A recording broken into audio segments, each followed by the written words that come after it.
অন্যকে গালি দিচ্ছেন, অন্যকে নিয়ে মন্দ কথা বলছেন, তাহলে এই হাদিসটি আপনার জন্য। আল্লাহর নবী সাল্লাল্লাহু আলাইহি সাল্লাম বলেছেন, কবিরা গুনার মধ্যে অন্যতম বড় গুনাহ হচ্ছে যে নিজের পিতা মাতাকে গালি দেওয়া, লানত করা। আল্লাহ রসুলকে সাহাবীরা প্রশ্ন করলেন, হে রাসূল, কিভাবে একজন ব্যক্তি নিজের পিতা মাতাকে লানত দিতে পারে, গালি দিতে পারে?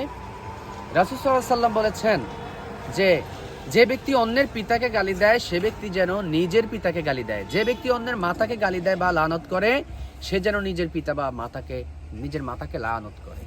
সুতরাং অন্যের পিতা মাতাকে কখনোই আমরা লানত দেব না, গালি দেব না, মন্দ কথা বলবো না।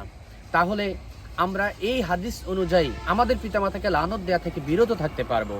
অন্যের পিতা মাতার যেমন আত্মসম্মান আছে, আমার পিতামাতারও তেমন আত্মসম্মান আছে। আমার পিতামাতা যেমন আত্মসম্মান নিয়ে বেঁচে থাকে, অন্যের পিতামাতাও তেমন আত্মসম্মান নিয়ে বেঁচে থাকে।